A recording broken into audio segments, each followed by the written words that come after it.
Okay, right. So now we are going to see about there are two sessions now.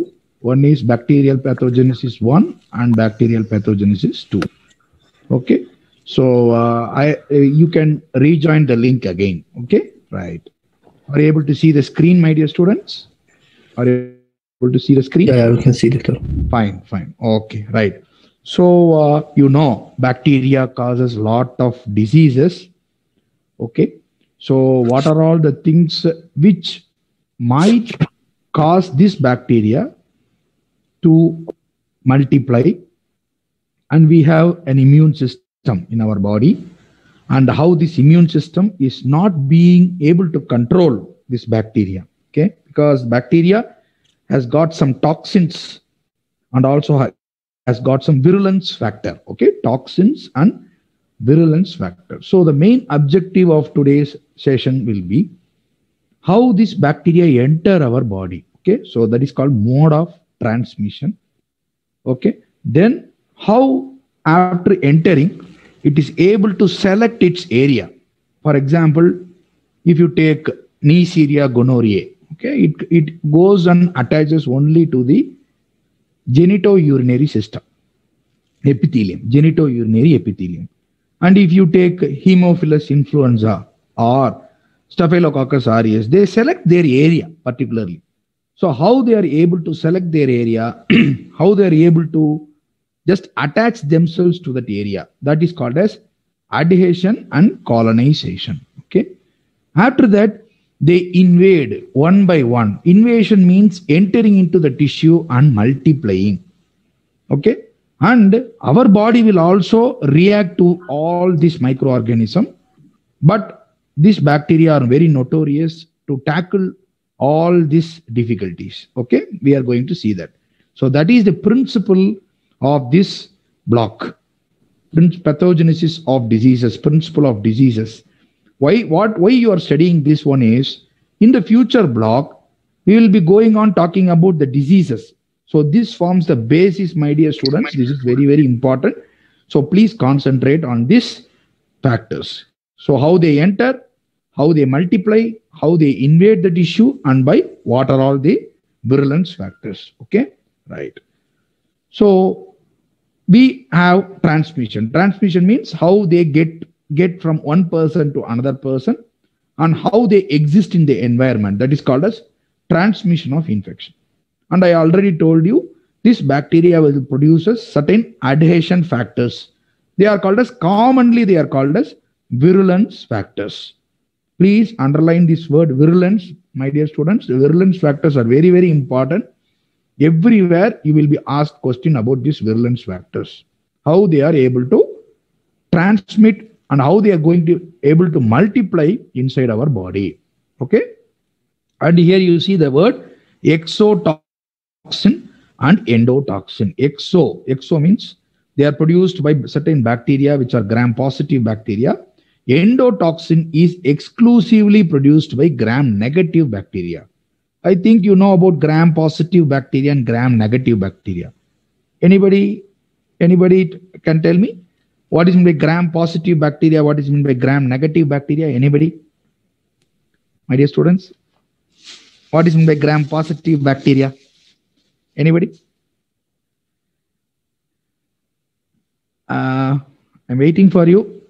If not, I will just pass on the session. Doctor. Yes. Tell me. Gram positive and gram negative, it's a type of a stain to know the type of the bacteria.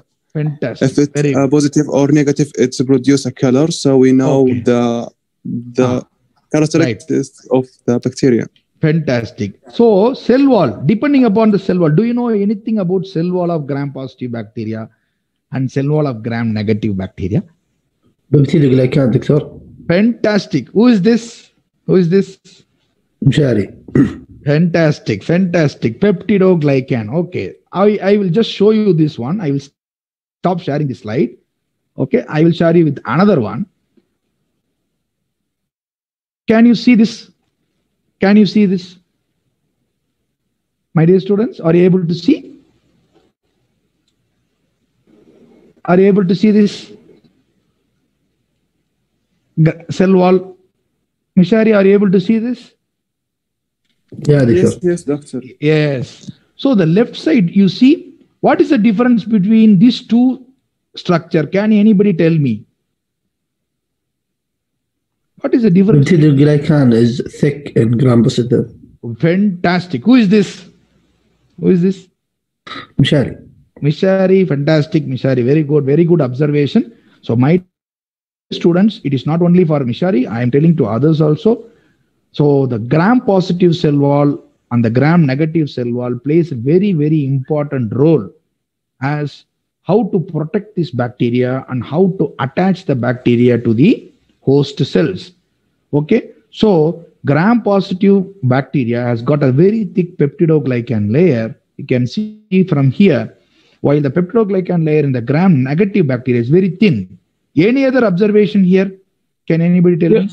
Yes, doctor. The gram-positive have teichoic acid. Fantastic. Teichoic Also, acid. gram-negative have alpha-lactamases. Yes, then lipopolysaccharide. Please don't forget this word. Lipopolysaccharide is a very important structure present in the gram-negative bacterial cell wall. Everybody understood this? I think you should not forget this for your life. So gram-positive bacteria has got a very thick peptidoglycan layer. Gram-negative bacteria has a thin peptidoglycan layer. And as already said, teichoic acid is present in gram-positive bacteria and lipopolysaccharide is present in the gram-negative bacteria. Are you clear with this picture? Because I just downloaded this picture just for clarification purpose. Then we will go back to our slide. Everybody clear in this? Any doubts? Do you want me to repeat anything? We'll go slow, no problem. This is very important topic. Shall we move? Everybody understood? Everybody understood? Yes, yes. Okay. Now I will ask you one question. After gram stain, gram-positive bacteria, what color it will look? Violet. Fantastic. Purple or violet. What color the gram-negative bacteria will look like? Pinkish red. Fantastic. Why it is this difference? Can anybody say? Because after we add the iodine staining, Yes, fantastic. and the gram-positive bacteria, it will Yes. hold the stain inside. Very good. Who is this? Who is this? Bad. Fahad, fantastic. Fahad, very good explanation. I will tell others also. As Fahad told, the gram-positive bacteria has got a very thick peptidoglycan layer, as already told. So once we pour the stain, that is crystal violet, it goes inside the cell wall and stains the cytoplasm. Okay. After that, you pour grams iodine. Here, everything is same, but the only thing is that because of the thick peptidoglycan layer, the gram-positive bacteria is able to hold that violet color very firmly.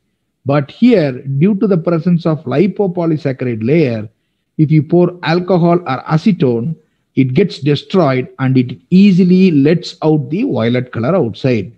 So when you pour pink color, that is safranin, this goes inside, but the safranin cannot enter here because violet is already present. Everybody understood? Everybody are clear? Fahad, are you clear? Mishari, are you clear? I want chakra people also to join with me. My dear students, I want everybody to score very good mark in microbiology. Okay? Are you clear now? Do you want me to repeat this? Yes, doctor, it's clear. Yes, fantastic. Very good. So I will stop sharing this slide. Okay. Now we will go back to the previous slide. Okay. Right. Now, what we will do is, now we are going to the previous slide. So you now know the cell wall is an important factor, virulence factor, which controls.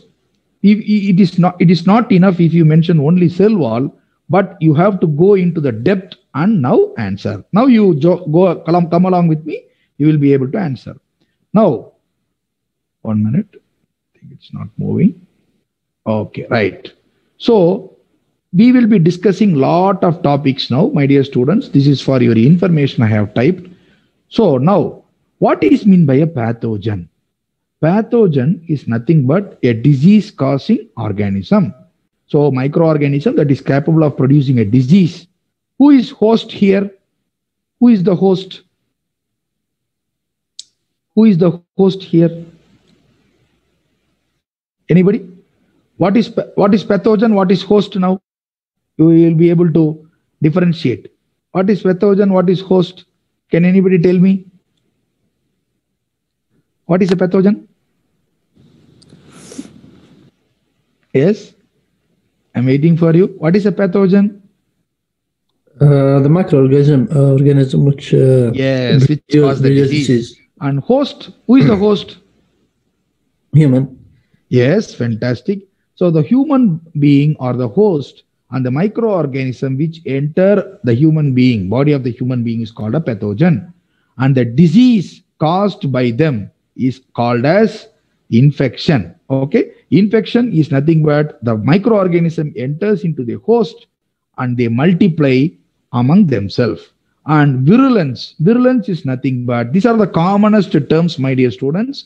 Just for your understanding, I have put virulence is nothing but the characteristic of the organism that is making the organism to produce the disease. Are you able to understand all this terminology now? Pathogen, infection, virulence. Okay, are you clear? You should be crystal clear in this concept. Okay, shall we move? Shall we move? Yes. Yes, Doc. Yes, fantastic. Right.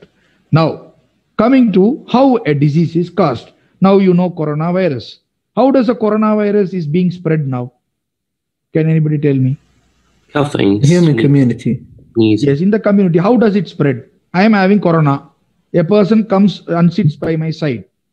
I sneeze, doctor. Cough. Fantastic, fantastic. Coughing. So respiratory, coughing, and respiratory droplets. Respiratory droplets. So here the bacteria, this is virus. So we are talking about bacteria. So the bacteria can be transmitted by any of these following parameters. Any of the following parameters. For example, direct contact. For example, a patient touches another patient. Or sexual contact. Sexual contact is nothing but having a sexual intercourse. So there are certain bacteria which gets transmitted by sexual intercourse. And there are certain bacteria and parasites which gets transmitted by water and food. So the meaning of this feco-oral. Can you read this?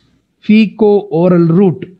So the feco-oral route is nothing but a water is contaminated or a patient is having a diseased area.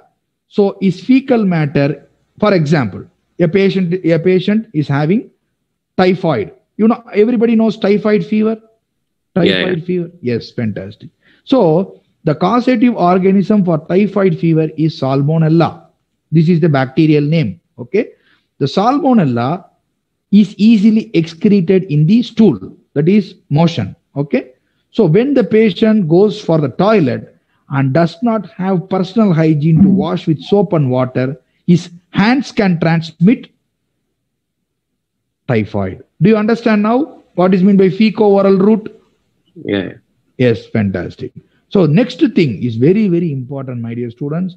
This is called as transplacental transmission, otherwise called as vertical transmission. Please be with me. If you don't understand, please ask me to repeat this, because transplacental transmission is very, very important for what is meant by congenital.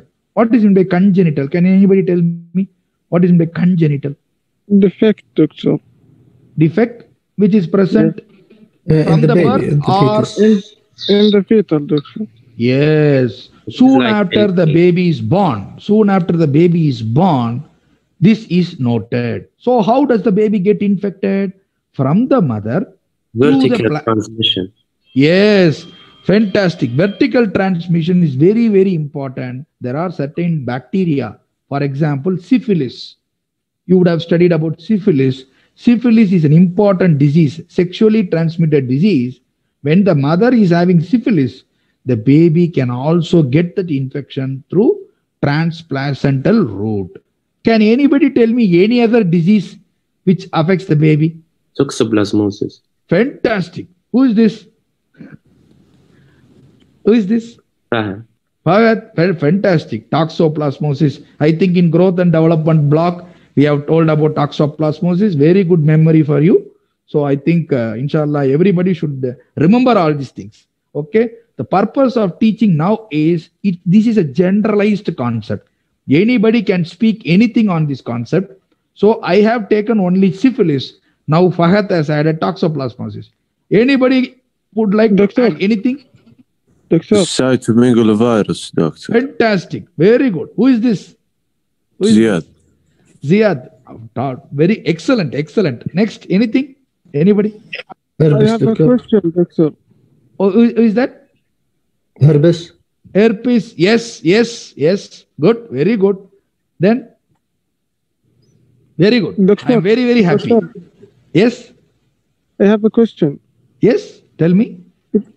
It can be out the placenta by breastfeeding. How Yes. can Yes. we- Next. Very good. Who is this? Who is this? Doctor, I have a question, please. It's Yes. not answered, Doctor. Yes. Yes. So- Tell me. Tell me. We can call it transplacental after the new one come out. Yes. Yes. During What is your breastfeeding. question? Actually speaking, my dear, can I know your name? Saad.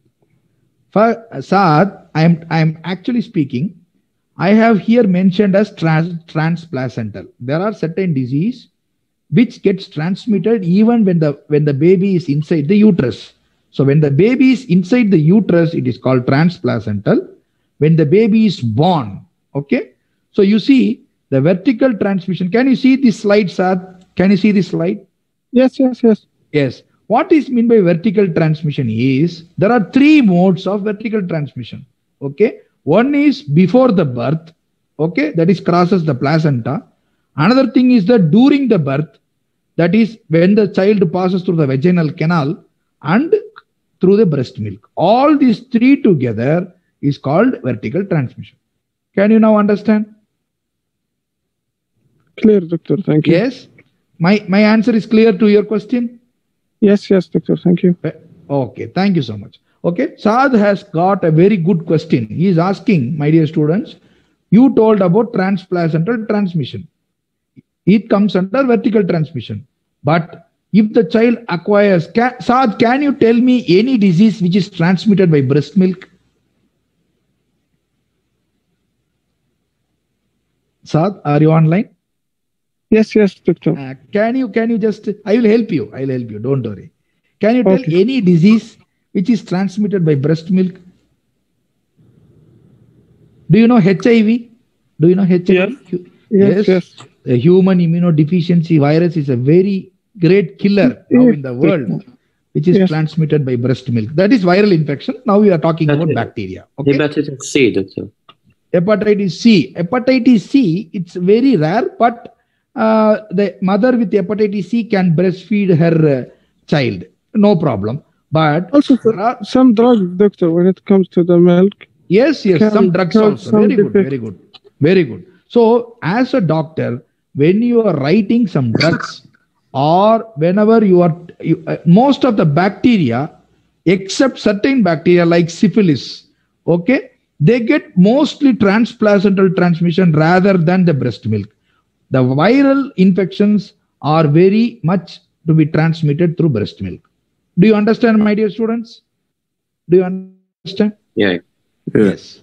Okay. Now we are going to the next one. Some of the bacteria can be transmitted by water. Some of the bacteria can be transmitted from contaminated soil. For example, what bacteria is present in soil? Can anybody tell me what is meant by tetanus? What is the causative organism? Can anybody tell me? Have you heard of this bacteria called Clostridium? Clostridium tetani. Okay. Anybody have heard Yeah, this? we've taken it in man. And Yes. So Clostridium tetani is present in mostly in soil. For example, if you are playing football, okay, you get some wound by fall. If the wound is contaminated by soil, this bacteria can enter. That's why we have to clean the wound with plenty of soap and water soon after you get a wound. And you put one injection called tetanus toxoid, TT. So that is an important vaccine to prevent this tetanus. Everybody understood? Everybody Also, understood? doctor, Yes. under the nail, doctor, Under the the soil can accumulate under the nail, doctor. under the I didn't get your question. Can you Nail, doctor, nail plate. knee? The finger, doctor. Yes. Nail. Okay. Yes. It can. Absolutely true. But the bacteria has to enter through an open wound. Okay. So skin is an important barrier for the bacteria.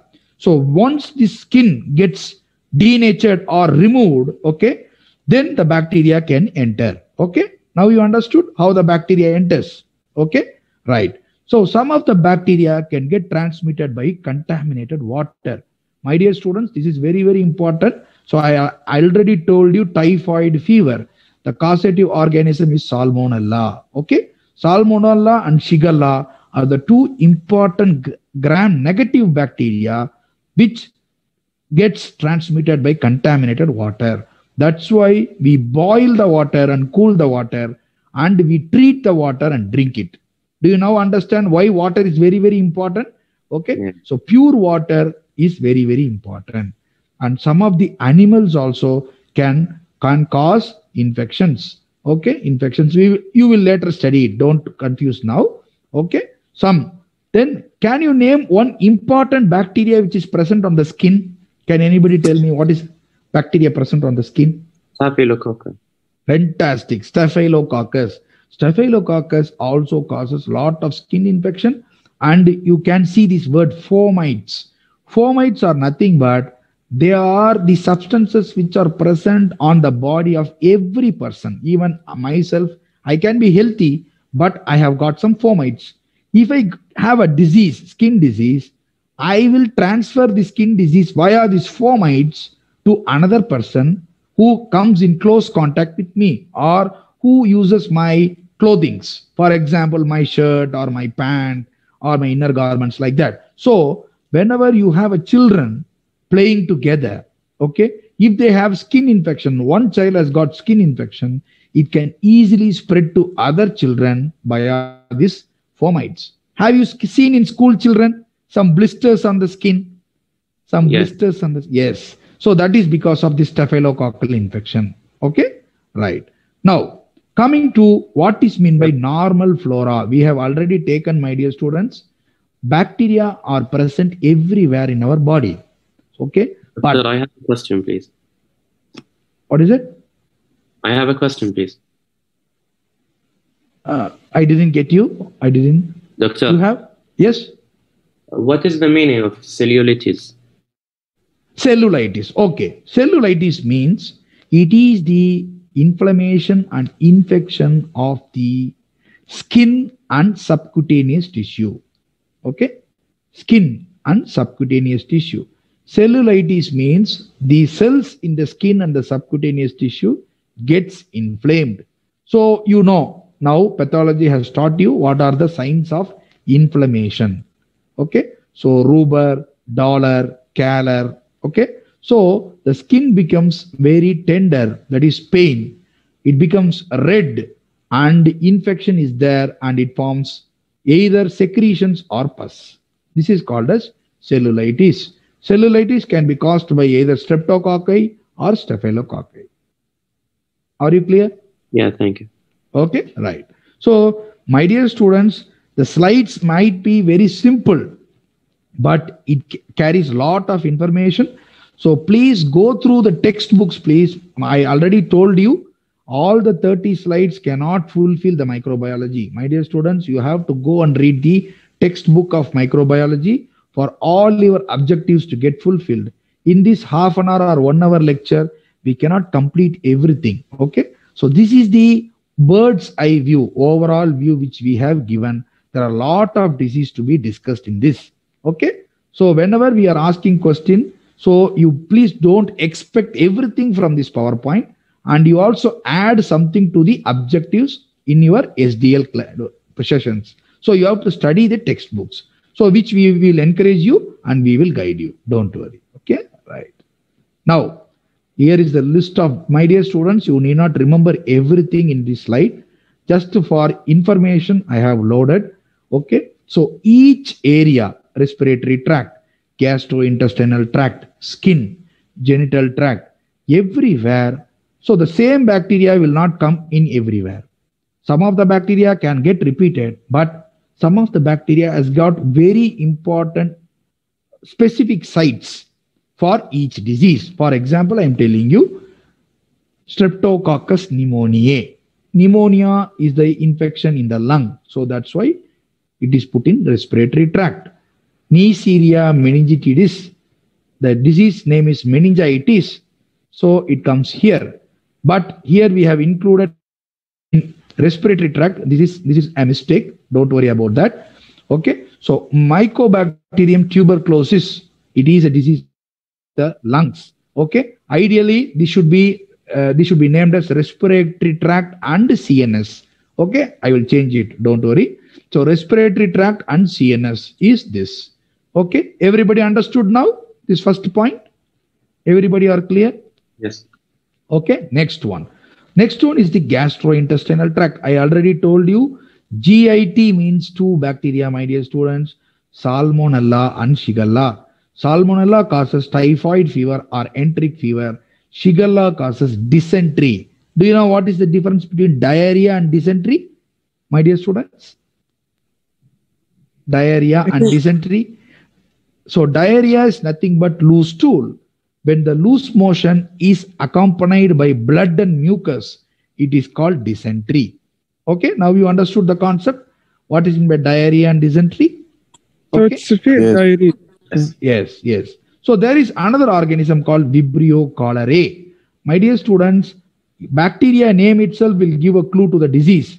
You see, Vibrio cholerae. It causes the disease cholera. Excuse me, what's the difference again? Diarrhea and dysentery? You want me to repeat? Okay. So diarrhea is nothing but motion mixed with mucus. Just mucus. Okay. When the motion is mixed with blood and mucus, it is called dysentery. Are you clear? Got it. Are you clear? You want me to repeat again? I got that. Thank you, Doctor. Okay, right. Okay. So diarrhea and dysentery are two different entities. When it is mixed with blood and mucus, it is called dysentery. When it is having only mucus, it is diarrhea. Okay. Now, I already told you an open wound can go up to a disease called tetanus, which we'll explain later. And then the disease is called as tetanus, and the causative organism is Clostridium tetani. My dear students, these two bacteria are very, very important. It causes a disease called gonorrhea. It is called Neisseria gonorrhoeae. E is missing here. And Treponema pallidum. Please mention this. My dear students, you might find difficult to utter the names of the bacteria, but please practice again and again and you will succeed. Okay. Are you clear with this slide? Can I go next? Yes. Okay, fine. Fantastic. So now I already told you. So when the bacteria enters, my dear students, the whole slide, it is very easy for you to read, but I will tell you the most important part here. You see this word adhesins. These adhesins are nothing but there are specific structure on the surface of the bacteria which makes the bacteria to attach itself to the receptors on the host cell. So please see this word adhesins, my dear students. This is very, very important. There are certain bacteria, I will tell you later on, which gets attached. For example, Neisseria gonorrhoeae. It gets attached to the genitourinary epithelium by means of these adhesins. Okay. So adhesins, what are adhesins? Adhesins are nothing but proteins which are present on the cell wall of the bacteria. And if you produce antibody, that's it. That is the basics. You know, now coronavirus vaccine.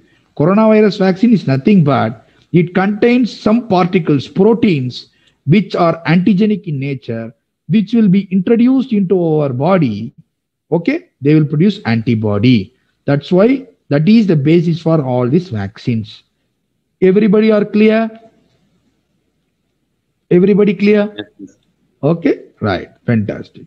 Okay, this is an elaborate slide which will tell you about different types of adhesions, that is pili. Pili are an important structure which produces adhesion of the bacteria with the particular epithelium. For example, if you take Neisseria gonorrhoeae, it attaches to the genitourinary epithelium, urethra and the cervical epithelium, and it causes a disease called gonorrhea. And you have E. coli, which has got a pili, which gets attached to the intestinal epithelium, and it causes diarrhea. If you take cholera, it has also got pili, which gets attached to the intestinal epithelium. It causes a disease called cholera or diarrhea. Okay, like that, you have gram-negative bacteria and gram-positive bacteria. As already told by one of our students, the gram-positive bacteria has got lipoteichoic acid, which is a very important structure, my dear students, which provides attachment for the bacteria to the epithelium, and it causes various skin diseases. Okay, are you clear with this slide? Doctor, I have a question. Yes, please. The Escherichia coli is Yes. already present in the intestine. So how can Yes, it? yes. Very good question. Very good question. Fahad, no? Fahad. Yes. Yes, fantastic. You see, Fahad, there are a lot of different strains for E. coli. For example, E. coli, which is present as a flora. You are talking about flora. Okay. Now, there are different strains of E. coli. I will tell you. You can text me in WhatsApp separately. For other students, I am telling there are different strains of E. coli. One is enterotoxigenic E. coli, enteroinvasive E. coli, enteropathogenic E. coli, and enteroaggregative E. coli. You will study, Fahad, don't worry. In E. coli, there are different strains. Each strain is entirely different, which will produce gastrointestinal disease. Okay. So now we are talking about only pathogens, Fahad, not about flora. Do you understand? Yes, thank you. Okay, right. So why Fahad asked a very good question, my dear students. E. coli is already present in the stool, but how does it cause the intestinal diseases? I told Fahad that there are different strains of E. coli. Flora is different and the pathogen is different. Okay. Now we will move on to the next slide. Okay.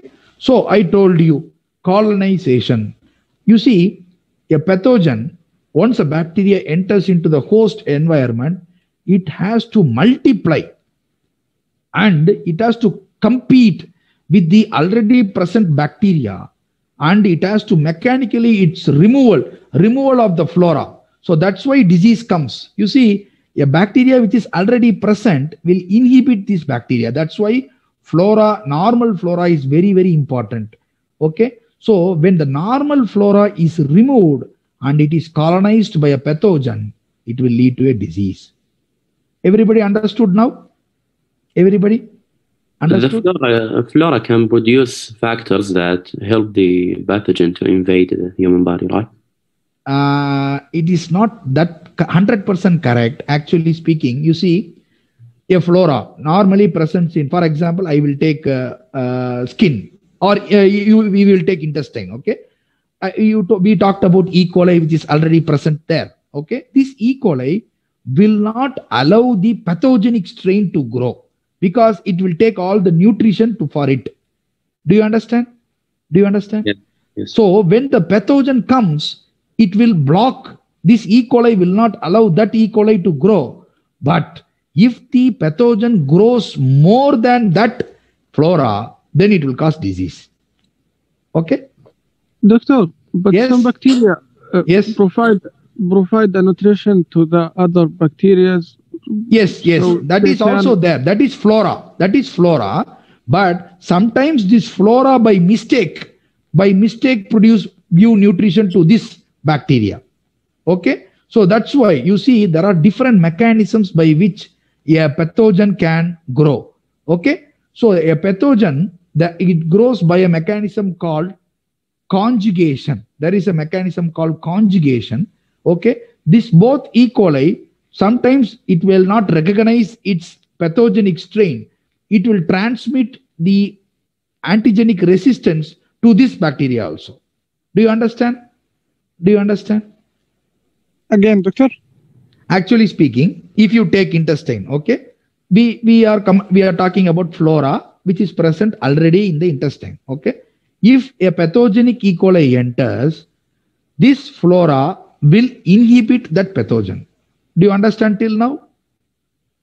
Yes, clear. Okay, now what happens is sometimes this flora will also by mistake provide nutrition to the pathogen, because this pathogenic bacteria will also be the same caliber and strain. For example, invading bacteria is E. coli, or invading bacteria is another strain.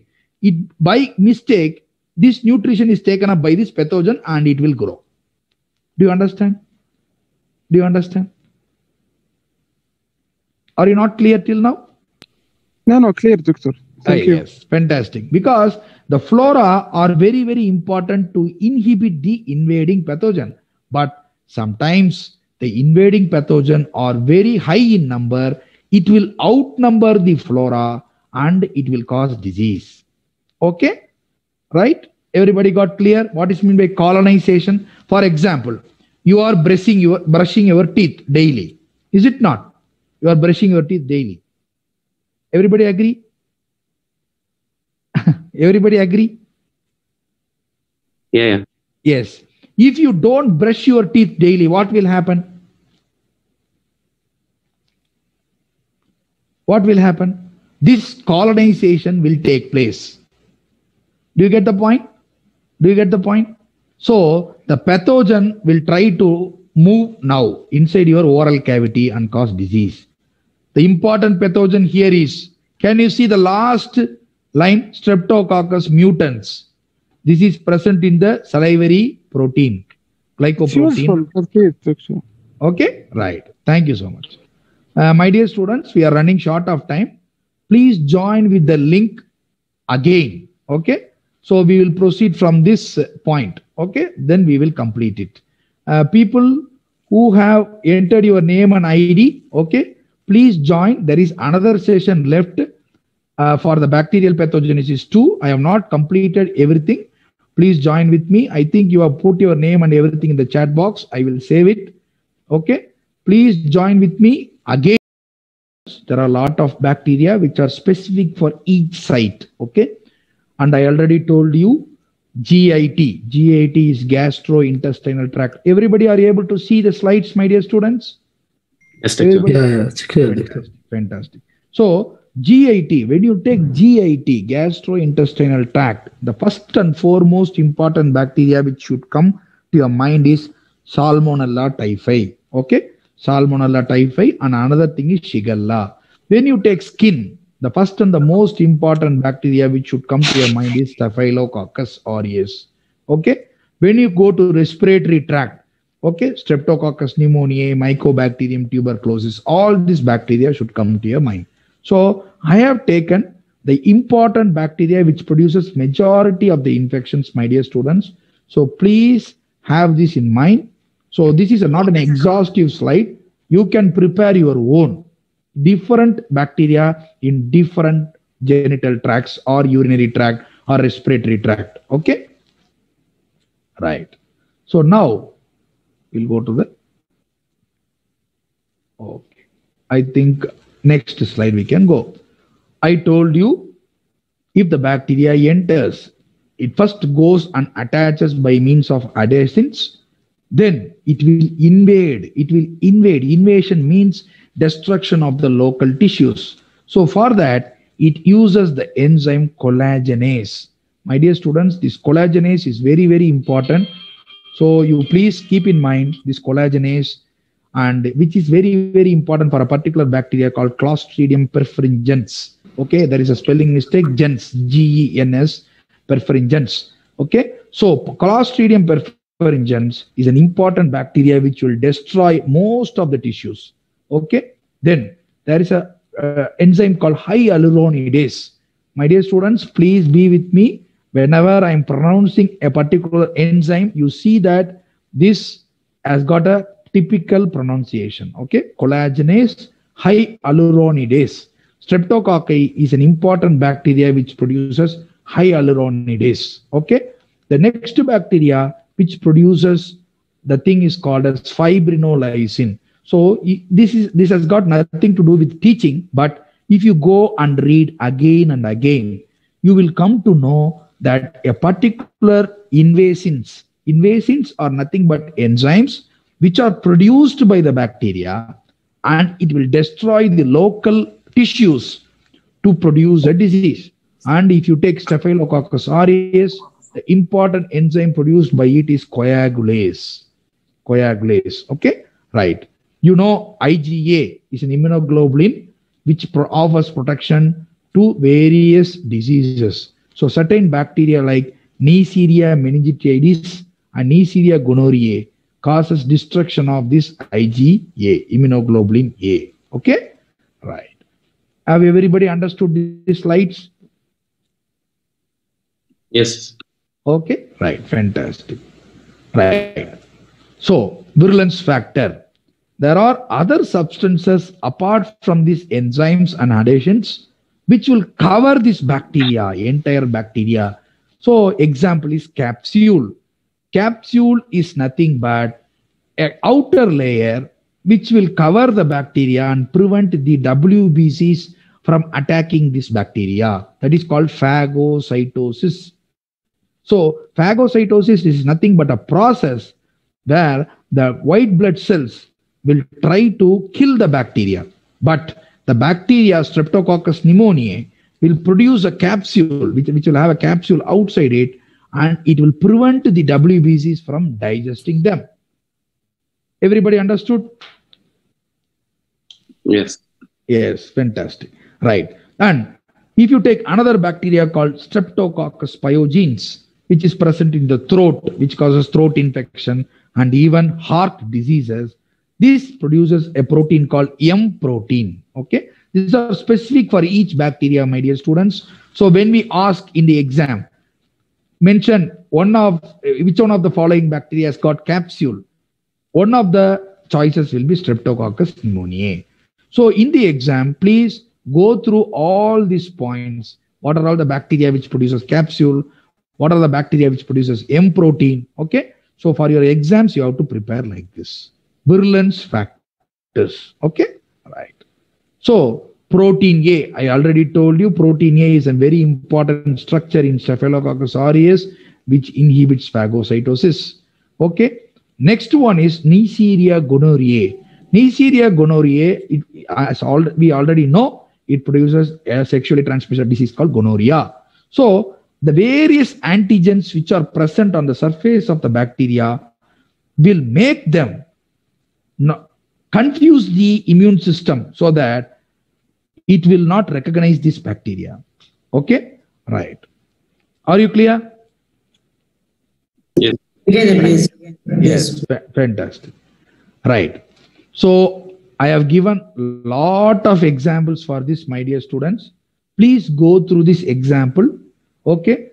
So you know phagosome. Phagosome is nothing but a structure produced by the WBC to engulf the bacteria, to surround the bacteria and digest them by enzyme. So if you take Mycobacterium tuberculosis, which is present in the lungs, respiratory tract, and Legionella pneumophila, which is another bacteria which is present in the respiratory tract. Okay, so they are being tried to phagocytosed by this WBC, but they will produce some enzymes which will destroy these WBCs. Okay, do you understand? Do you understand? Yeah. Okay, clear, or you want me to repeat? Clear. Oh, okay, fantastic. My dear students, this can be overloading for you with all this information. This is a very, very tough subject to crack. So please read again and again. If you want me to discuss again, I will be very glad to discuss with you. But I will go very slowly because this is a very, very important concept. Okay? Right. So that finishes the first part. Second part is very easy. we will rush up and we will finish. Don't worry. Okay? Right. Everybody are clear with this, with all these things? Any doubts till now? Yes. Okay, fantastic. Now I will start sharing you the next part. Excuse me, doctor.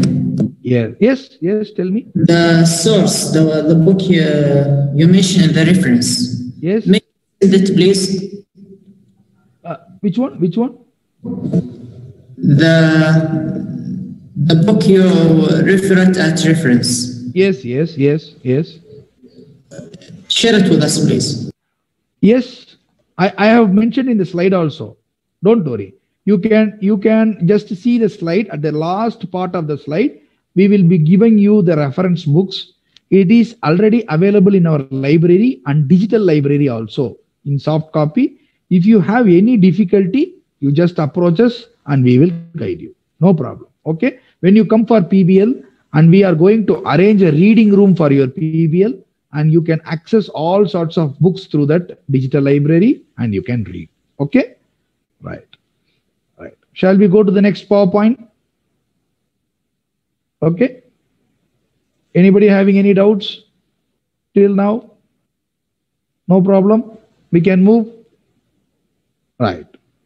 Okay. Now I told you, my dear students, this is a very, very important topic. Exotoxins and endotoxins, which are produced by the bacteria to produce certain diseases. Okay. Now, so toxins are two types.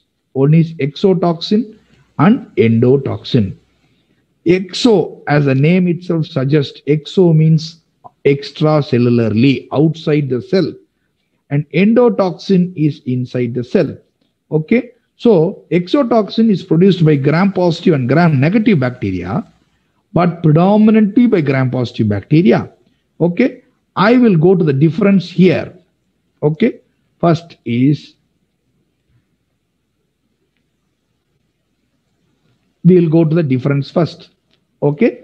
So can you read this slide, my dear students? Can you read this slide? Yeah. Yes. Why I went to the difference first is, if you know these two terms difference, it will be easier for you to read. Okay.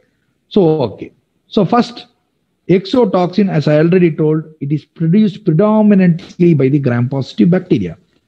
And some of the gram-negative bacteria also produce exotoxins.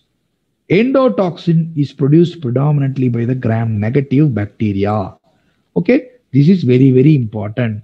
So exotoxins are produced from certain cells also, but endotoxin is produced exclusively by the gram-negative bacterial cell wall. So endotoxin is heat stable.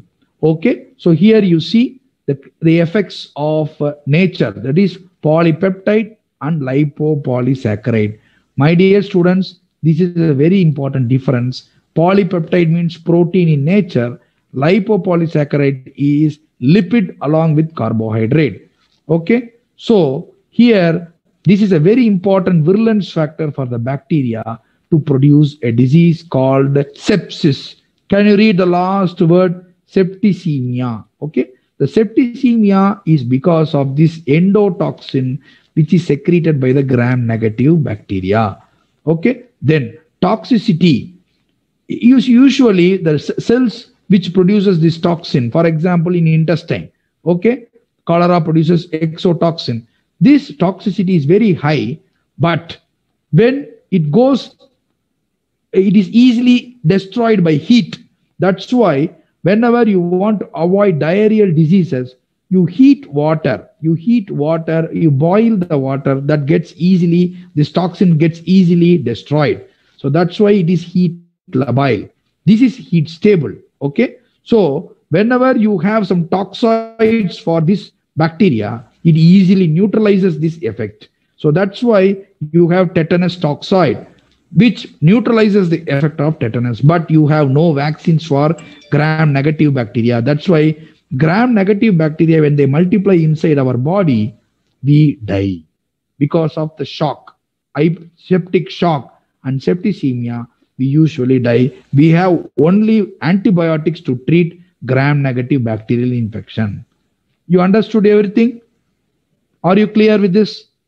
Yeah, yeah. Yes? Okay. Now we will go to the exotoxins. What are all the exotoxins which are produced by the bacteria? I already Doctor. told. Yes, yes. Why the gram-positive have a vaccine and gram-negative doesn't have? Because they're spread in our body. Yes. You see here, 1 minute, 1 minute, 1 minute, I will tell you. 1 minute. You see, gram-positive bacteria produces exotoxins. Is it not? Exotoxin. Okay. So this exotoxin are usually, you see here, what type of property is here? You see, what is this property? Polypeptide. Can you read this? Polypeptide. Peptide Yes. means protein. So for a protein, it is very easy to produce antibody.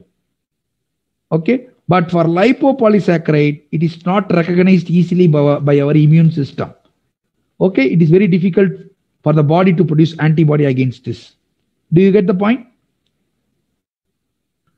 Clear, doctor. Thank you. Yes. Okay. So that's why we have vaccines for exotoxin producing bacteria, but endotoxin is very, very difficult. Okay. There is no vaccine. Okay. Right. Then now going to the concept. 1 minute. So they are highly potent in minute amount. Exotoxins are very highly potent because they are highly antigenic. I told you protein in nature. Okay. So antitoxins can neutralize this toxin. That's why we have vaccines. Okay. So example is all the gram-positive bacteria you can take, my dear students. Diphtheria. Diphtheria is a disease which is produced by Corynebacterium diphtheriae. Please see the spelling of this bacteria also. And enterotoxin. Entero means intestine. I already told you Clostridium difficile. Clostridium difficile is an important bacteria which produces enterotoxin in the intestine and lead to the diarrheal episodes. And Clostridium perfringens. Okay. These are all examples for enterotoxins. Okay. Do you understand this or do you want me to repeat this? Are you clear? Yeah, yeah. Fantastic. Right. Next one. So some of the bacteria can also produce neurotoxin. You know, neuro means nerves. Okay. So we have Clostridium tetani. Clostridium tetani is a bacteria which produces tetanus toxin. What it will do is it will go to the nerve endings, and it will prevent the release of this neurotransmitter glycine. Okay. So it produces a disease called tetanus. Okay. My dear students, here clinical picture, everything I have not taken. Okay. What I will do is in the further classes, we will discuss in detail about this disease, tetanus. But now you learn that Clostridium tetani produces a toxin called neurotoxin. Okay. You understood? You understood? Yeah, yeah.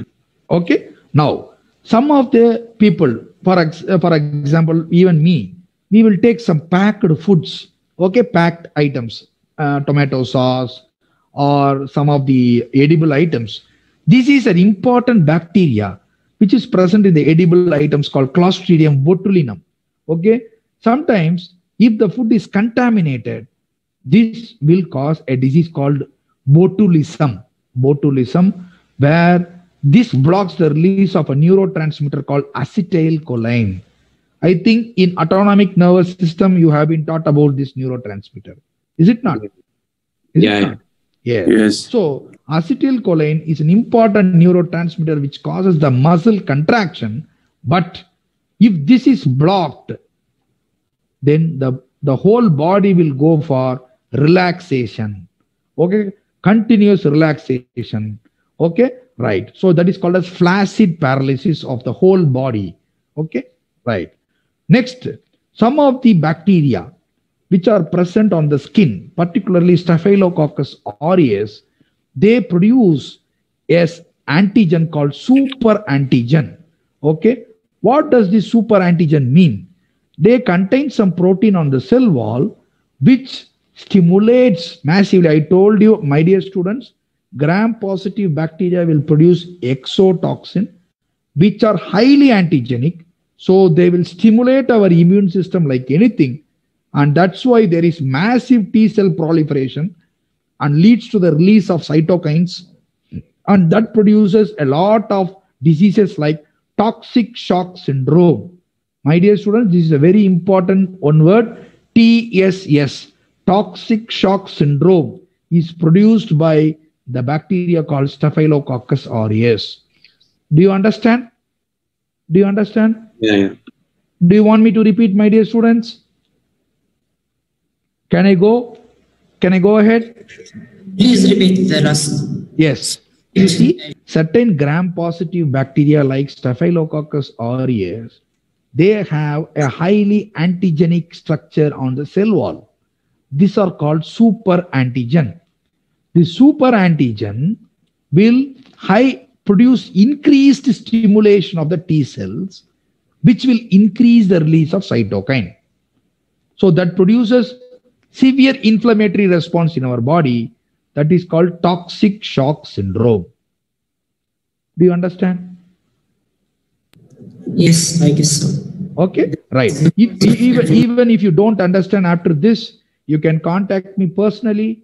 You can even text me in WhatsApp. I will be able to tell you. Don't worry. Super antigen is an important concept, my dear students. So super antigen is specific for Staphylococcus aureus. Okay, all right. Then I told you certain bacteria like Clostridium perfringens. The Clostridium perfringens, my dear students, is a very notorious bacteria which causes a disease called gas gangrene. You will read in musculoskeletal system the next block. Okay, Clostridium perfringens. It produces a phospholipase toxin. This is an important damaging toxin which will damage all the muscles. All the muscles will contain protein and lipids. So the phospholipase continuously damages all the muscles and it will produce a disease called gas gangrene. Okay, right. Then we'll go to the next slide. Okay, coming on to the endotoxin. I already told you, my dear students, the endotoxin is exclusively produced by gram-negative bacteria. Okay, so they contain a component called as lipid A, which is an important toxic component in the lipopolysaccharide part. Okay, so since they are very poor antigen, antibody cannot be produced against them. That's why we don't have toxins. Okay, right. Then, do you know how the fever is produced? How fever is produced, my dear students? Do you know how the fever is produced? Yes, doctor. How? By the septic shock, doctor. Yes, you here read interleukin 1. Can you see my cursor moving here? IL. Yeah, the interleukin. Yes, interleukin 1 is the important factor which produces fever by stimulating hypothalamus. Okay, so temperature regulatory centers are easily stimulated when you have infection that is an important sign for infection. If you have fever, that means something is proliferating in your system and which have produced interleukin 1 and that stimulates the hypothalamic center to produce fever. Okay. Is it in macrophage, doctor? Yes, everything. You see here, you see a lot of things happening. Can you see the slide here? It's a very busy slide. Is it not? Is it not?